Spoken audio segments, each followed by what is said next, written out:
All successful business owners look alike. Yep, they do. You can't tell them apart.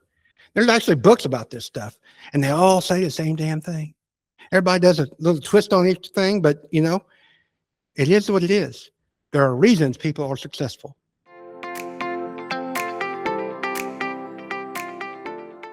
All successful business owners look alike, and that ain't by accident. Hell, there's books out there all about it. Look them up. They all say the same thing. Just got a little twist to them. But the point being is they're all out there. And you know what? They're practicing the same habits. And when I took those habits, I made them part of my life. I saw a lot of success. Dale Carnegie's one of them. I love Dale Carnegie's book, Winning Friends and Influence People. Very powerful book. And they're successful. And there's other books I'll talk about later. But, I took a Dale Carnegie course, 12-week course. I drove an hour and a half to St. Louis and an hour and a half back to take this, I think it was like 2-hour course for 12 weeks.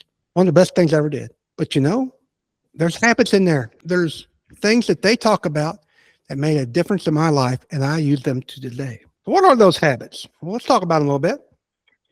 Successful people take full ownership. Full ownership in meaning that they take responsibility. Harry Truman, I'm from Missouri. And old Harry Truman, he's the only president that's from Missouri, had this sign on his wall that said, "The buck stop here." And that was in the Oval Office. And basically it means that he takes responsibility. Now, if you want to get into the little rabbit hole, I'll tell you a story. So basically the buck stop here is when they were playing cards, little dealers back in the day, and you could pass the buck. I mean, you pass the responsibility of dealing the cards, because I guess if you took responsibility for them and they found you cheating, they're going to have you. But the point was that the buck stops here. And that's what we're talking about here. The buck stops here with being a business owner. It's not the market's fault. It's not the employee's fault.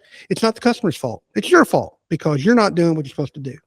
Now, it's easy to say, I've heard this before, it's easy to say, this job would be easy if I didn't have customers. Well, hell yeah, it would be. But you wouldn't have any money either.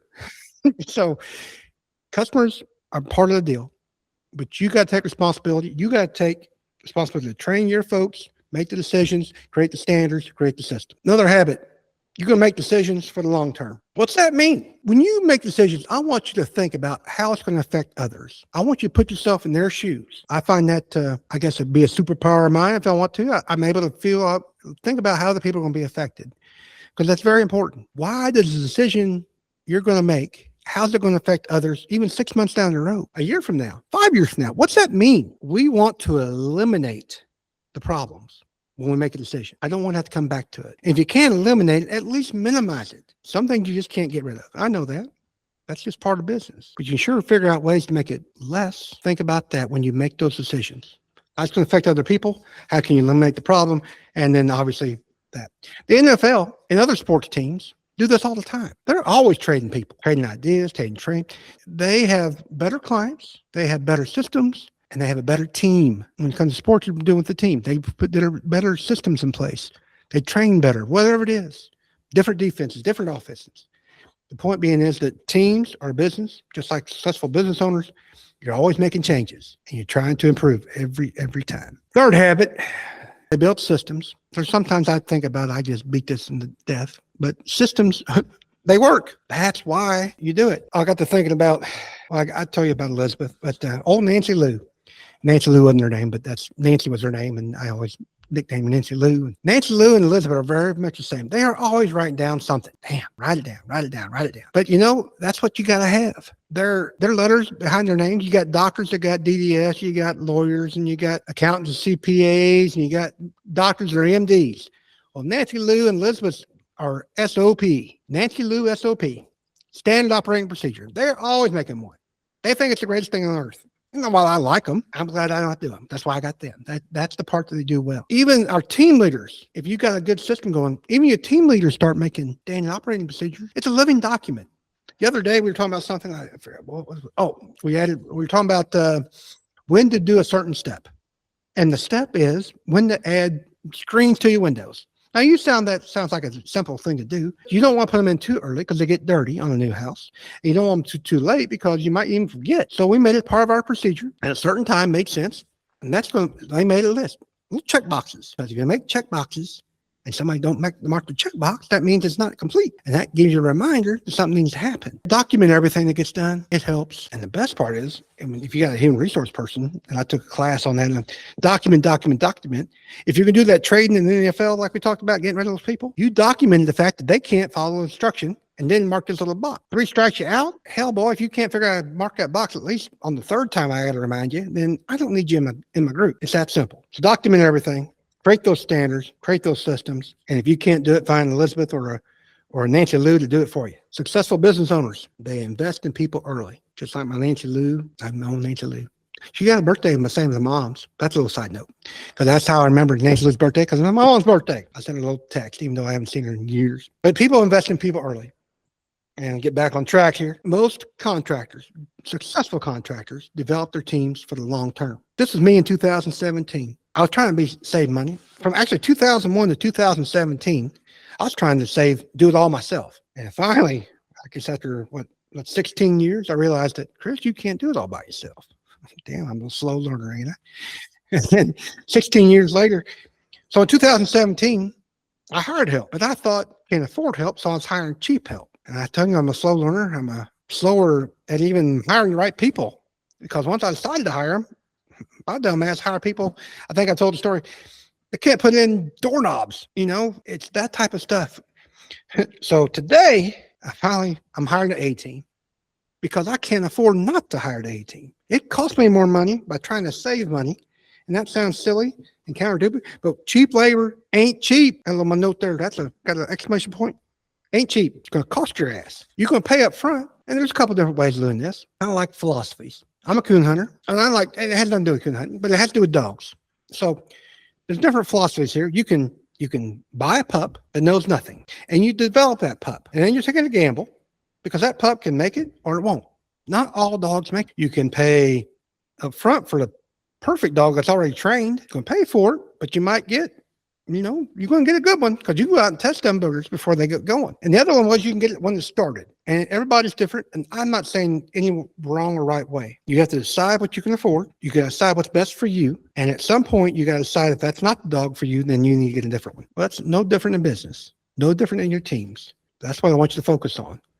What is the best choice for your team that works with your philosophies, works with your budget? And I don't want you to be cheap when I say budget, because I don't want you to think you can afford it. I want to think what it's going to cost you if you don't afford it. Successful business owners protect their time like it's an asset. My grandma used to tell me, the older you get, the time goes by faster. And she ain't lying, because you're just kind of getting used to that day. You're your kid, and back in Christmas or birthdays, you'd have that Christmas birthday, and then you think, my God, it's going to be 6 more months or even 12 more months to Christmas. I got lucky. My birthday's in the middle of the year, so I had 6 months to birthday and 6 months to Christmas. Woohoo! And my poor wife, she was born on the day after Christmas. She has to wait 12 more months till the next time she gets presents. Sorry, honey. But anyway, the point being is, when you're a kid, you can't wait. And as we get older, those time goes by so fast. Well, I want you to focus on that. I want you to do a time assessment. I want you to identify how your day's being spent. Are there things that you're wasting time on? I want you to do an assessment. If there are things that you shouldn't be doing that somebody else should do, I'll review my 12-month map. If there's things what I'm going to do today. If I don't know what I'm going to do today, I pull up my 12-month map. Me and my mentor, Roger, he's going to give me one. If I can't figure out what to do and I got those extra time, I take it and say, oh, well, here's my goal. What I'm going to do? Well, you need to be doing this. Check that list off. Things that need to do to get that goal. But I want to be serious here for a moment. I am part of a group, and this comes down to time. I want you to reflect on the things that you do. The other day, I'm going to talk about how to advance your company, and we talk about spec houses and so forth, but it really has nothing to do with the spec house part. We got a group, and the guy that I met back in, it was November, and I hadn't seen him in a while, but he was struggling in the group. And that's what the group's for, to share and talk to others about problems and how to fix those. Last week, I'm in this same group meeting, and they get to talking, and that poor gentleman took his life. He got overwhelmed with his time. He got overwhelmed with the money. He got too far down. And I want you to know, as a successful business owner, nothing is worth your life at all. I want you to talk about it with somebody if you need to. Business is business.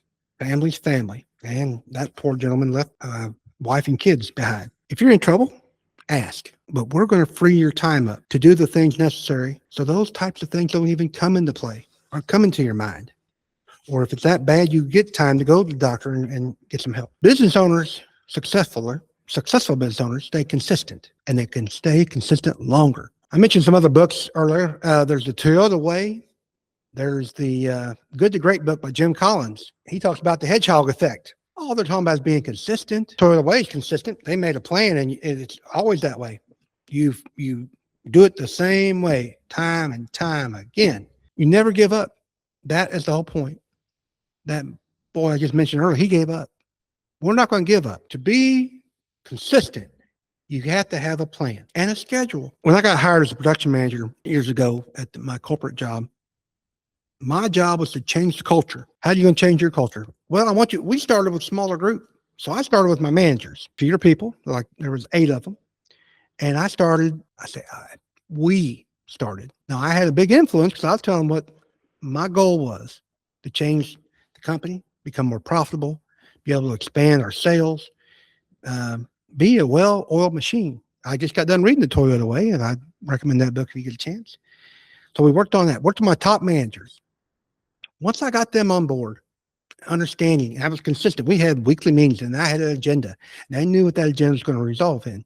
And then that agenda, after the meeting, they got notes from that meeting. Nancy Lou did that for me, and Nancy Lou sent them a report. Here's what you told me is going to happen between now and next week's meeting. And they knew that next week's meeting, Chris is going to ask you, what did you get done? Where's this at? That's part of the change the mindset. And once we got that thing, we moved down to the next level with the working foreman. We did the same thing, and they started getting it. And once that, now you got your top level, you got your middle level. Now it's time to work on the guys that are doing the work. We had Kaizen meetings. We did those once a month, and we had everybody come in.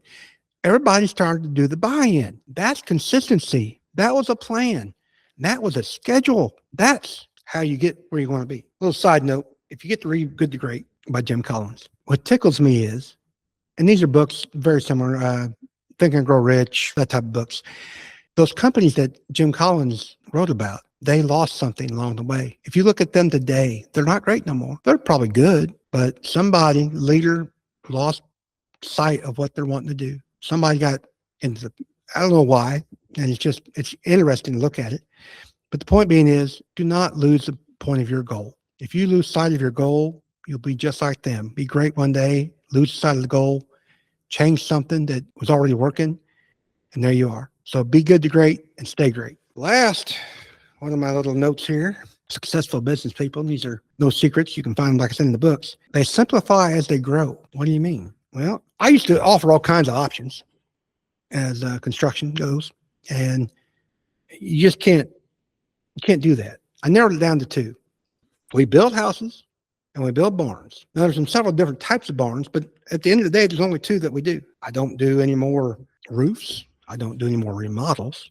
Good Lord, I don't like remodels. I don't do any, what else I don't do? Oh, additions. We're not doing additions anymore either. Additions just a big remodel in my mind. No, there's lots of money to be made in those. And that's okay. That's what you need to specialize. But Chris and his team, we focus on 2 things: customs and barns. Now, I'm not talking about just construction here. I got an online business as well, Top Choice Marketers, and we do marketing, online, digital marketing. And we simplified that too. And boy, I'll tell you what, all we do now is advertise and SEO. I do not want to touch a website ever again. I don't want to, I don't want to do appointment setting. I don't want to do virtual assistants. It's just too much.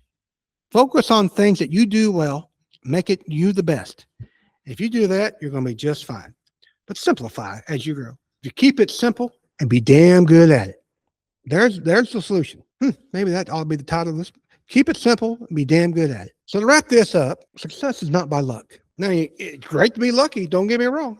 You just can't count on it. It's the mindset, the decision you make today, the way you make those decisions. That's the whole key to being successful. It's the conviction to your goals that are going to get you to be successful. Now, did this resonate with you? I sure hope so. So hit that like and subscribe button. Get that notification. That way you can be notified when I'm going to be speaking again, because success will come to look different to you and everybody else. It's just the amount of effort it takes to get there. This is Chris G., Hard Hat CEO. God be with you, meet again. Goodbye.